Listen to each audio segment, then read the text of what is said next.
The world is watching closely as a high-stakes summit between two global powers is about to, well, dramatically change the future of a war-torn nation. Next week, in Alaska, President Trump is scheduled to meet with Vladimir Putin, raising some really urgent questions about a potential peace deal for Ukraine. But what kind of peace are we actually talking about here? That's the real question. Exactly. Russia is demanding vast territorial gains, Ukraine's complete neutrality, while Kyiv stands absolutely firm on its sovereignty. They reject any land concessions. And many observers are warning this proposed deal could be, a strategic trap. Right, threatening not just Ukraine's future, but maybe the stability of Europe itself. It's huge. So in this deep dive, we're going to unpack the diverging demands, the key players at the table, and the serious geopolitical implications. This could be a pivotal moment. Yeah. By the end of this, you'll have a much clearer understanding of what's truly at stake for Ukraine and really for the wider world. Let's get into it. Okay, let's unpack this. For years, the Russia-Ukraine conflict has dominated headlines. And now we're facing a moment that could redefine its entire trajectory. We're talking about the upcoming August 15th, 2025 summit in Alaska between Donald Trump and Vladimir Putin. And what's truly remarkable here is the speed. How quickly this meeting has materialized. Yeah. It follows that recent proposal from Putin to U.S. envoy Steve Witkoff just back on August 6th. So this really sets the stage for a critical discussion on ending the conflict. But like you said, the terms are anything but simple. Far from it. So for you, our listener, trying to understand the immense forces shaping global events right now, what does this all mean? Well, we need to dive into the specific demands from each side and why they carry such heavy weight. Let's start with Russia's side then. Okay. To truly grasp the stakes, we need to dissect Putin's demands. They aren't just about land. It's more fundamental. It's about reshaping Ukraine's future. Designed to cripple its sovereignty, you mean? Pretty much. And pull it firmly into Russia's sphere of influence. Their goals seem clear. Solidify the territorial gains they've made and, well, reshape Ukraine's geopolitical orientation permanently. Okay, let's get into the specifics then. What exactly is Putin asking for? Okay, first, territory. The territorial cessions. Russia proposes a full ceasefire if Ukraine withdraws its forces from Donetsk Oblast. Now, an oblast is like a large administrative region, sort of like a province. Right. And this withdrawal would give Moscow full control of Donetsk and Luhansk oblasts, plus Crimea, which Russia annexed back in 2014. So this isn't just a grab for more land. No, it's also a demand for international legitimacy for those past annexations. It's a crippling blow, potentially, to Ukraine's economy and its defenses. And just to put that in perspective, this would mean Ukraine giving up roughly 30% of territories they currently hold in Donetsk, Zaporizhia, and Kherson Oblast. That's right. Significant swaths of land, places that have seen absolutely brutal fighting, where Ukrainian forces have, held their ground against huge odds.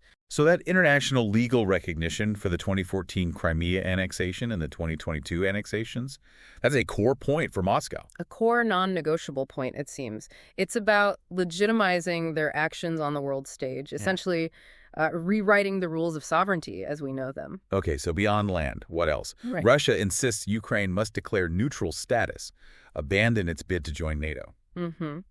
And major reductions in Ukraine's army size, limits on modern weapons, no foreign troops at all, including peacekeepers, and absolutely no foreign military aid or intelligence sharing. Wow. So these demilitarization demands, they effectively aim to cripple Ukraine's ability to defend itself down the road. That's certainly how it looks. Should Russia decide to re-engage later, it's a clear attempt to ensure Ukraine remains, vulnerable, unable to resist future Russian pressure. And it doesn't stop there, does it? Russia also has political and cultural conditions. Yeah, demanding Ukraine ban the glorification and propaganda of Nazism and neo-Nazism, dissolve nationalist groups. Which sounds familiar. It does. And the Kremlin even wants Ukraine to conduct elections before any peace agreements are signed, portraying the current Ukrainian government as illegitimate. That challenge to legitimacy. How durable could any agreement be if they refuse to acknowledge Kyiv's authority? It's a critical question, isn't it? It feels like a tactic to undermine Ukraine's leadership, maybe sow internal discord. Okay, lastly, this comprehensive treaty idea from Russia. It includes extensive sanctions relief. Yes, all sanctions and restrictions lifted, claims for wartime damages abandoned, trade and diplomatic ties restored, even getting back Russian diplomatic compounds in the U.S. And here's a massive one. Russia seeks a veto over foreign security guarantees for Ukraine. A veto, yes. And limits on U.S. troops in Europe, including a ban on military exercises by U.S. and NATO forces on the territories of newer alliance members.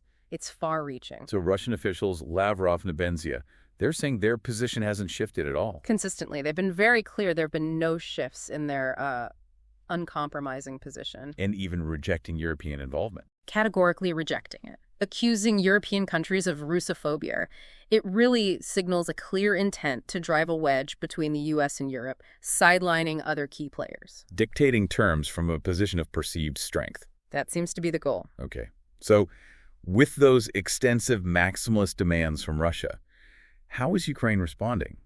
What's their vision for peace? How does it stack up? And this brings us to the crucial point, right? Can these two deeply entrenched positions ever truly meet? Ukraine's stance firmly prioritizes its sovereignty and territorial integrity.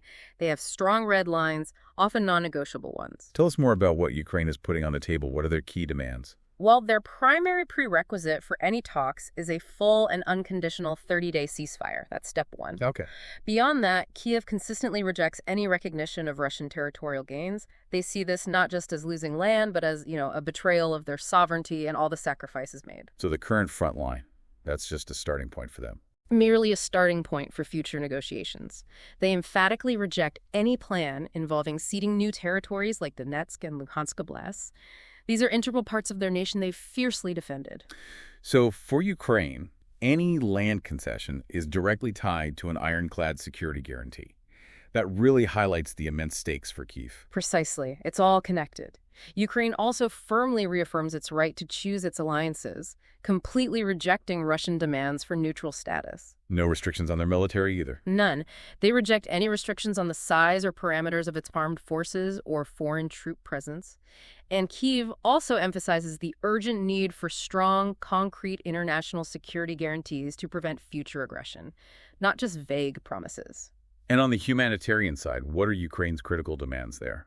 Kyiv demands the immediate return of all deported and illegally displaced children. This is a deeply emotional and highly charged issue. Understandable. And a total, comprehensive prisoner exchange.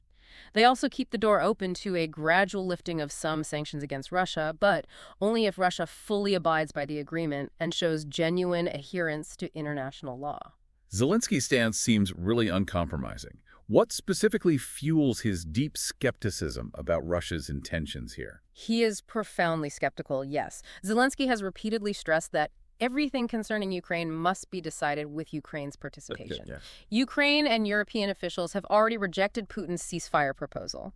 They've presented a counter-proposal to the U.S., insisting that EU officials must be involved in any peace negotiation. And Zelensky said Ukraine won't let Russia deceive America. He did, asserting that Russia has shown no actual interest in peace, only conquest, and perhaps a desire to buy time. Okay, let's shift to President Trump's role in all this. Right. If we connect this to the bigger picture, President Trump's position seems to be pushing hard for a peace deal, even signaling a willingness for some swapping of territories. He believes his direct engagement with Putin is essential. He stated that nothing will happen until they sit down together, face to face. But this approach, it raises significant concerns, doesn't it? Especially meeting Putin without Zelensky at the table, apparently pressuring Ukraine to get ready to sign something. It does. European officials, commentators, they worry Putin might just be using these negotiations, not for genuine peace, but maybe to avoid sanctions or just buy time to regroup and rearm his forces. And there are concerns Trump's approach might give Putin leverage. Significant leverage, potentially, to force Ukraine into unfavorable concessions. That's the fear. What about this potential blame game some observers are talking about? Well, the idea is that Trump's strategy might be to draft a proposal with Putin, have Zelensky inevitably reject it because it crosses Ukraine's red lines, Right. and then subsequently blame Zelensky, perhaps using that as justification to withdraw U.S. support or lift sanctions on Russia. It's a high-stakes political gamble, if that's the play. And the path to this summit itself has been, well, fascinating. This back-channel operation. Yes, active since at least February 2025, involving Trump administration officials and Belarus's leader, Alexander Lukashenko. And this back-channel reportedly signaled to the White House that Putin wanted peace. That's the report, which maybe inadvertently delayed Trump from imposing tougher sanctions and bought Russia crucial time for its summer offensive. The timing is interesting. Let's look at the Russian delegation for those earlier talks in Riyadh back in February. Okay, that included Foreign Minister Sergei Lavrov, Yuri Ushakov, Kirill Dmitriev, but notably Sergei Naryshkin, a close Putin ally, head of the SVR, their foreign intelligence. He was initially reported to be part of it, but was absent. What might that suggest? Well, that specific detail could suggest the delegation's purpose was maybe more about conveying messages, testing the waters, rather than engaging in serious, direct negotiations on Putin's behalf at that stage. It's also interesting to note some internal Kremlin dynamics, like Dmitry Kozak. Right, deputy head of the Russian presidential administration. He's presented as maybe the only high-ranking official in Putin's inner circle who has openly expressed disagreement with the war. Privately trying to dissuade Putin. Yes, and proposing a peace process. However, his influence has reportedly waned significantly, which suggests there's very little internal challenge to Putin's hardline stance right now. But this internal skepticism, however limited it might be? It does raise questions, doesn't it? Yeah. About how cohesive Russia's diplomatic efforts truly are, or if they're primarily for show, because despite all these high-level talks and overtures, The fighting hasn't stopped. not for a moment. The harsh reality is the conflict on the ground hasn't paused at all. What's been happening there? It's a stark, brutal contrast. Yeah.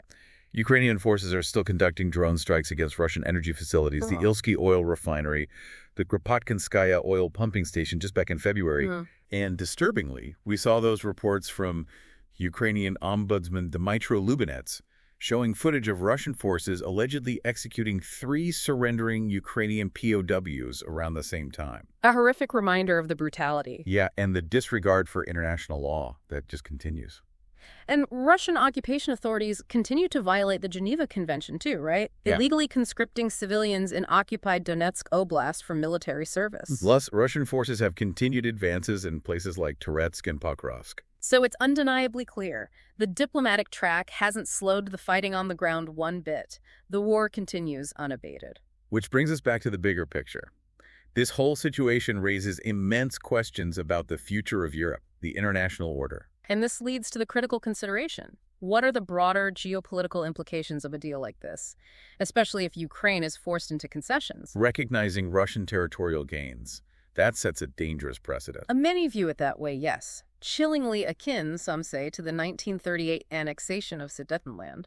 It would fundamentally reward aggression. Weakening the post-World War II international order. Severely weakening it. Signaling to other authoritarian regimes that maybe you can seize territory by force and eventually gain international recognition. And what would it mean for Ukraine's own long-term defense and security if they cede Donetsk, for instance? Well, ceding control of Donetsk Oblast, particularly its heavily fortified lines around cities like Kramatorsk and Sloviansk, that would leave Ukraine significantly more vulnerable to future invasions. So? Experts describe those areas as a giant fortress. Giving them up would essentially cripple Ukraine's defenses, making it far easier for Russia to launch renewed offensives deeper into Ukrainian territory later on. This could also dramatically strain transatlantic unity, couldn't it? A cornerstone of Western security. Absolutely. Trump's direct talks with Putin, without Ukraine or European leaders present, have definitely fueled calls in Europe for greater strategic autonomy from the U.S. That sentiment's been building for a while. It has, yes, since maybe Obama's pivot to Asia back in 2012. But feels like it's at a tipping point now. European capitals are acutely aware of their reliance on the U.S. and are looking to correct for it. Potentially leading to a more independent European defense posture.